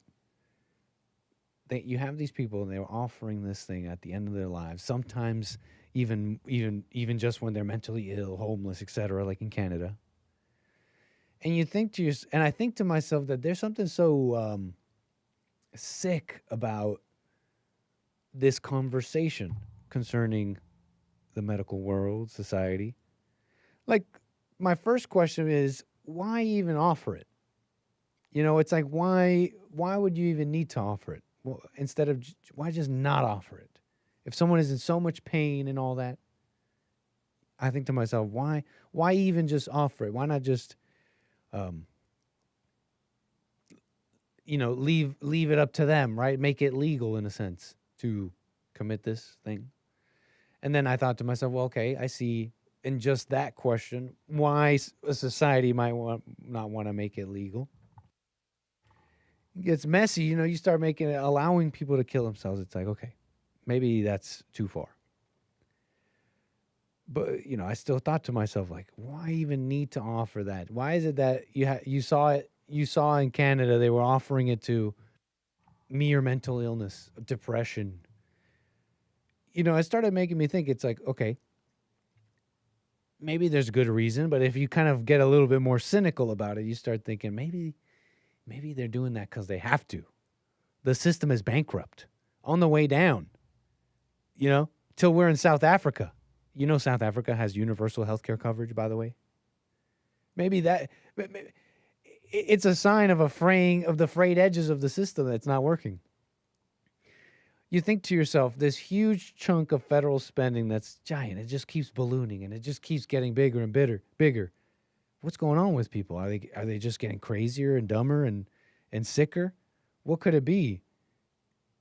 And then you get to medical assistance in dying. They're offering it to people probably on this. They probably told these people, you have depression. It's a mental illness. And don't worry, though, we're doctors and we're going to fix that because we got drugs and we got all these things. Oh, oops, they're not getting better. They're killing themselves. They're out there committing school shootings. There's like a way higher incidence and diagnosing of mental illness than ever when this whole school of thought was even first created. It's like, wow, maybe there's no solutions. You start putting together this picture of an industry and a world that has told these people these lies or what they thought was true, and instead of telling them, "Oh, we were wrong. Sorry, we don't have a solution for your depression. Let's roll back the latest update. We were wrong about the latest update." Instead of doing that, let's just put another update, and in the latest update, you could just kill them off. You could just kill them. You could just end your life. You know, I guess if you wanted to go down that road, maybe quite cynical, but I think there's some truth to that. You know, you're a society unable to admit that they're wrong. That they're wrong. Maybe you don't quite get it. Maybe it's not what you're saying. I mean, just consider how people are unable, this society is unable to say basic truths about what's going on, right? No, it's not racism. That's not why you're out there rioting. It's not racist. It's, I'm oppressed by racism. That's not it. But zip. No, nobody says that. It's like when you see that, yeah, I think a society can be sick enough to offer solutions that are not solutions. It's really just desperation, like medically assistance in dying. Even if it might have some reasonable thing like, oh, what about that 99-year-old person at the end of life who's like really in pain? You're telling me you're going to put me in jail if I assist this person to pass on painlessly? It's like, fine, even if that makes some sense. My cynical take, I think there's something to it, you know? I think society is wrong, and they're unable to roll back what they're wrong about. And so we got to keep lying and saying, no. Just let the Medicaid balloon. They need it. You got to wonder to yourself, you have to like, you have to wonder like, what was the initial idea with Medicare and all that stuff. I heard that welfare and all these things was a stepping stone, right? A stepping stone to get better. And so anyways, what am I saying here? Look, let me move on here. What was I saying? The system is maybe bankrupt. Instead of admitting they were wrong, okay, just killing them off. It's sick, don't you think? Luigi Mangione, killing a insurance CEO, thinking that's the evil. He's a doofus, blaming insurance, don't you think? We're the sick people, okay? Just talk to your average person on the street. They'll feel bad for homeless people, for example. They won't see how evil they are. They'll think they at least have a good intention. They don't even see how evil they are for thinking that about homeless people or for feeling anxiety and depression. It's no wonder no one gets better because nobody wants to. Instead they say they're sick. Instead we say we're sick instead of dropping the sickness. I don't know. What do you think? Just some random thoughts on this. Medically assisted suicide in New York. But anyways, anything but saying we're wrong, huh? Anything but saying the truth. Hey, you know what? Civil rights. I know we got a big old thing to think about it, and that was a long time ago, but it's kind of hard to bring this up, but we were wrong, It's one of those tough conversations. So anyways, segue a little bit, right? Medical world, huh? Still kind of fits. Seniors on pot. I was just saying this the other day. And then this report comes out. I don't know what they're doing, but I'll tell you something. With 50 million or more people smoking pot regularly in this country, now grandma and grandma getting into the act, almost 10%, it's going to send absolutely the wrong message. And I'll tell you why this is happening. Because they think it has medicinal use. They think it's going to help you sleep at night. They think it's going to decrease your anxiety and decrease your pain. None of that has been shown medically. It increases your anxiety. It doesn't help you sleep at night, and it doesn't treat pain. 39 states where it's medicinally used is a disgrace, and that's what led to the 24 states where it's recreationally used, people flooding emergency rooms, people getting into car accidents. They say, well, it's safer than alcohol, but they're taking it with alcohol, and it's doubling the amount of car accidents. What? So you heard this anti-pop propaganda. I'm just saying that because it's like an older guy on Fox. But look, yeah, what he's saying is interesting and true. But it was this report about seniors' marijuana use reaching all-time highs. The boomers are on the pot big time. And you know what? I got to say, I think this is true. Anecdotally, I swear I was at the grocery store the other day. I was at the Vaughn's grocery store. And this old, gray hair, old guy, talking with some lady in the aisle about indica versus sativas. Talking about different strains. Yeah, I smoke that to go to sleep. I'm listening to this guy like, buddy, that's like stoner culture. Like, they're not different. It's all pot, right? Tell me, stoners in the chat. Tell me. And I disavow smoking the pot. But tell me, come on, let's be real. When you guys were, I remember smoking pot. I remember that. The indica. Oh, it leaves you in the couch. Ha ha ha. Oh yeah, it's all the same. It's like that was just some old. It made me realize this stoner culture. It's like these cultural things. They really are like a fever. It's like a virus, like a fever. You just got to let it run through. I'm listening to this guy. I'm like, where do you even start with that? It's like a fever. You got to let it run through, and you tell people, oh, I'm smoking the indicas. And this guy looked like he was like 60 something or something. I don't know. I'm like, buddy, that's just like when you're a stoner and you're excited and you're like, oh, this strain does this and that. It gets you high, man. Like, for real. Tell me where I'm wrong. Unless you guys are like, you guys are totally, no, Nick, indica really is like that. And the pot does this strain does that. It's like, no, come on. Okay, that was just like when you were excited, like an excited little stoner back then, right? And so now we got this old guy. And it's like, who's going to convince him otherwise? It's a fever. You got to let it run through. I don't know what to tell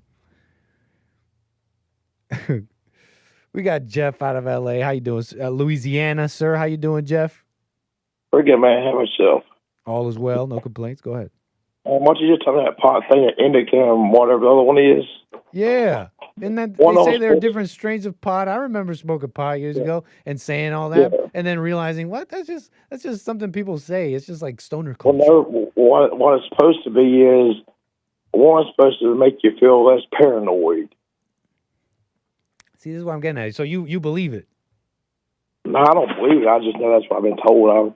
So you're not like a pot smoker or anything like that? I tell you what, I've never smoked pot in my life until a couple weeks ago. And that was because of the medical prescribed arthritis.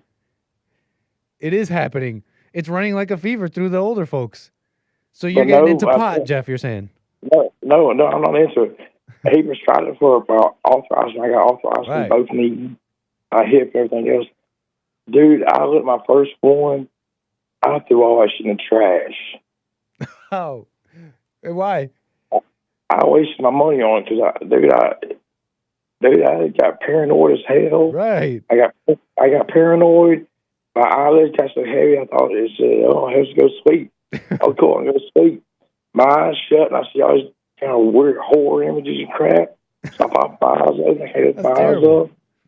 I said, dude, I never again in my life will I touch this crap. Nice. It did get rid of the pain of it. Arthritis quit hurting.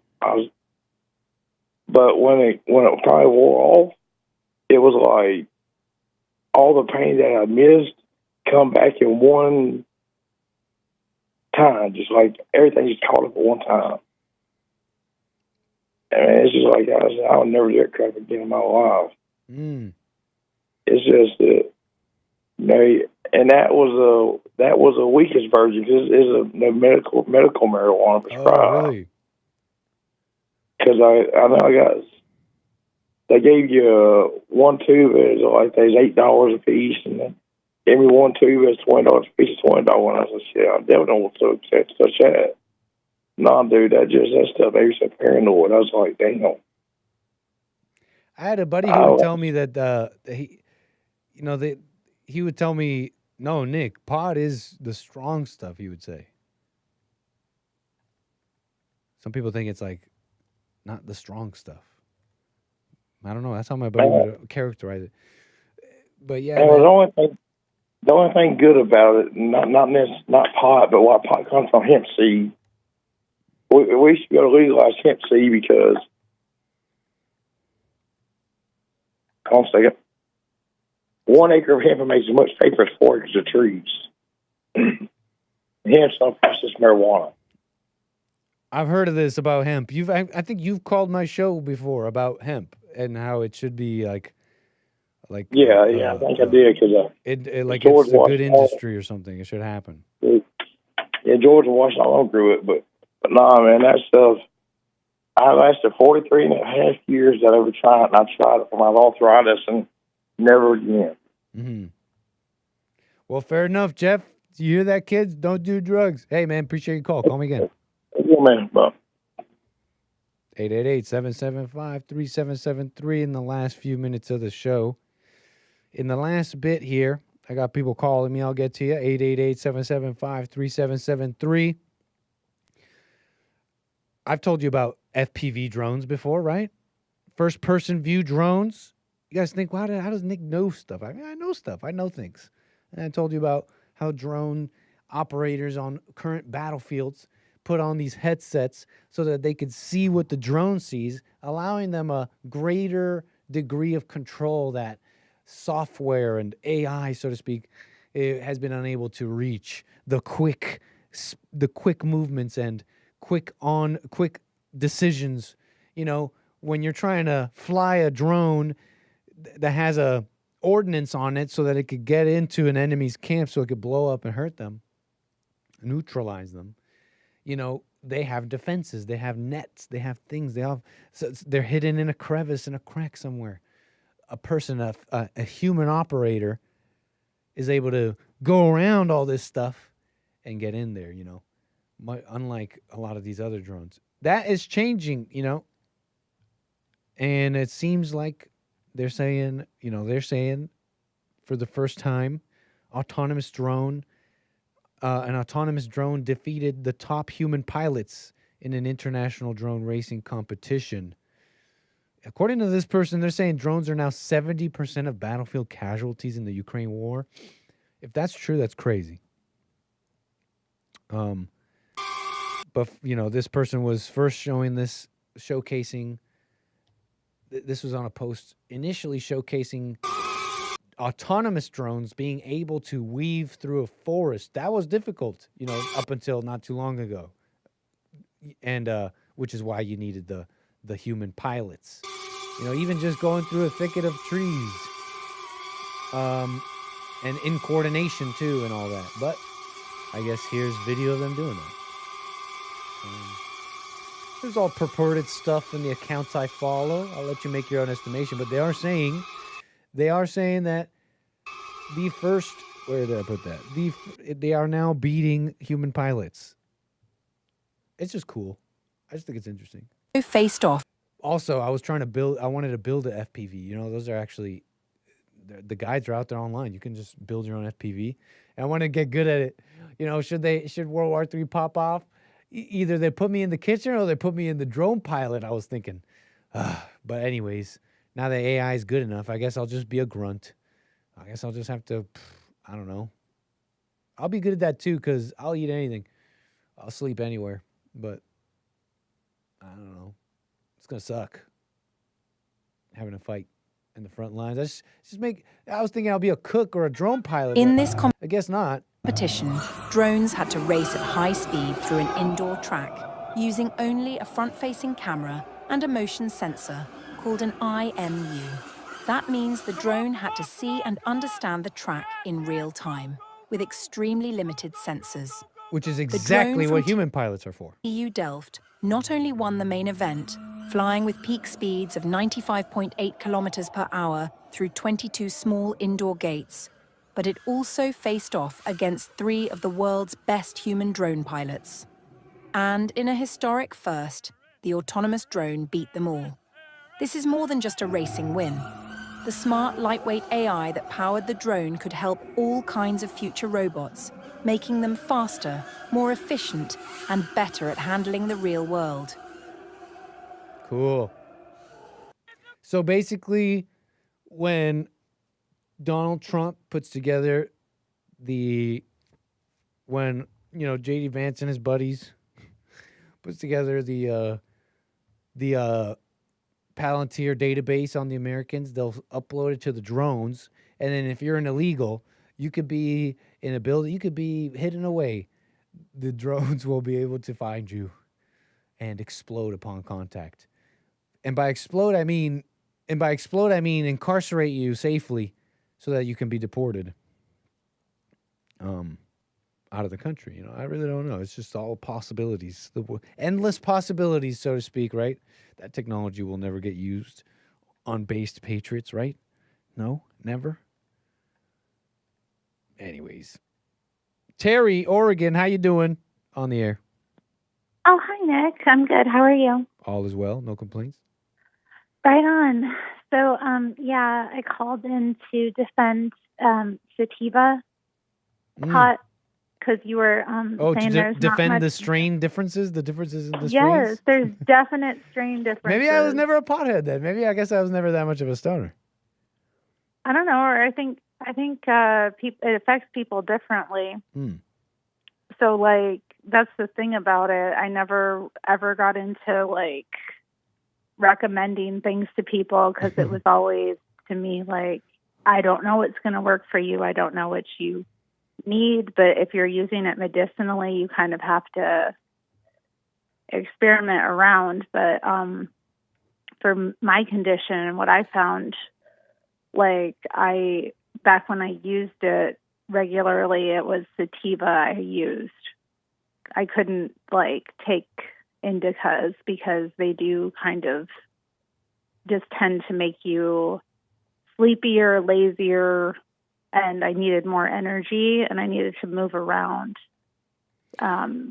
So they'd make you sleepier, lazier. So the other strains still kind of made you sleepy or lazy. Sativa was more energizing. Because what I have rheumatoid arthritis. Mm-hmm. So I have a really painful physical condition, and I can get my joints lock up, and they're just really, painful. So, in order to force myself to do things sativa helped me kind of work through the pain and do things anyway. I see. So in terms of energy, they're both still lower than baseline. The most energizing thing you could do is just not smoke. But you're saying that one strain, unless I'm wrong, you'll tell me. But you're saying it's a trade-off, right? It's a medicinal trade-off to deal with the pain. Mm-hmm. You'd go with the strain that's not as energy sucking or whatever as the other one. Am I onto something here? Is that what you're saying? I would say that sativa gave me more energy than baseline. Oh, interesting. But you said it was sleep. But you said the other strains made you sleepier and lazier, implying that it's all sleepier and lazier than baseline. But you're saying no. No, actually no. No, sativa. They're both. They get talking about getting high is such a. Mm-hmm. They both affect you. They get you high, but I think with sativa, what I found was it was bringing me up more, and so there's a trade-off with that because you get burned out, because you're always up. So then, the trade-off is, it lowers your baseline after a while. So you get into a cycle with that, or you can. Especially if you do have medical conditions that you're trying to treat that are severe. So I don't know. I would think to It's myself, hard. when you put it like that, as merely like a medical, you're using it as a medical thing, and you're considering these trade-offs. So when you put it like that, just take the oxycodone. Just take the opiates. Just go hardcore. Just I can't. because it's like I can't because take it's like the opiates, opiates are so. just dealing with the pain. Now you're not also dealing with this like multi-level deliriant psycho thing going on. It's like, okay, well, now I got to deal with all this. It seems to me like the opiate is a more pure the metabolization or whatever seems a purer thing, as opposed to this added deliriant mental thing when you're just trying to deal with pain. When you put it the way you're putting it, why not just do painkiller? Why not just do a straight up painkiller? I can't really handle opiates. I tend to have a bad reaction to them. Like I'll get I don't have a normal reaction. They tend to make me like, I don't know how to describe it. I have like heart racing and like sweats, and so I also tend to have closed-eyed hallucinations when I've taken opiates. It's not a pleasant experience. They're like scary things I've seen. So I don't know why that is, but I don't react well to opiates. And I think for me, it was just all experimental. I was living in a state where it was legal. So I was like, okay, well, let me see if I can try to do something with this. And, everything, it's difficult with trying to treat things like severe medical conditions, because, there's different medications there's serious trade-offs with that. So I've been on those as well. And, oftentimes with like autoimmune stuff, they treat it by destroying your immune system. And then you have to deal with like the repercussions of that. So I don't know. There's not I just really... didn't know all the nuances of what I was feeling. There's back a then, lot maybe. of nuance. I didn't feel all those nuances, but maybe I wasn't paying attention, and because I wasn't necessarily paying so much, because when you're dealing with medicine and pain, you're really paying attention. I guess you're like, how is this going to affect me? I guess I wasn't really having that quite attention back then, so I didn't feel all those nuances. It's like when I hear that, it's like when the people tell me about wine or something, Well, it's like wine in this region of France. It's like, it's wine, buddy. It's wine, and it's like a range of flavors, and that's all you got. Well, were you smoking pot to just get high? Right. Yeah, I was. Okay, yeah, that makes sense. So like that's if what you're I'm describing here. That probably for that yeah. reason I didn't have that attention that you're saying here. But that experience remains. things. I did not see it. I felt it didn't. That experience remains, maybe due to my lack of attention on that. Well, Nuance. like give it, a couple decades, and once your like joints start to wear down, or fair something. enough. No, I'm not making any commentary on that. No moralistic commentary. I'm just speaking out loud, and I thought it was a little funny to hear such an older, distinguished-looking individual talk like a stoner. It's like there's no stopping that. He's just got to go through it. Mm-hmm. All right, Terry, appreciate your call. Call me again. All right, later. Bye. All right, y'all, that's the show. We gotta go. We're done. Did it. The topics, the calls, the super chats, the supporters. I'll be back tomorrow, Thursday, for more American Anchor Baby. Make sure you're liked and subscribed so you're up to date with what we get up to. Who knows when we go out into the streets. Most likely Saturday, because that's the plan. But I might be out there this weekend, Friday. The point is, tomorrow I'm here. So take care, folks. Until then, appreciate it. Bye.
The views, information, thoughts, and opinions expressed during this show are the individual's own and do not represent the views, thoughts, and opinions of the JLP Network or Bond. Their appearance on the program does not imply an endorsement of them or any entity they represent. The material and information presented here is for general information purposes only. The JLP Network and Bond name and all forms and abbreviations are the property of its owner, and its use does not imply endorsement of or opposition to any specific organization, product, or service.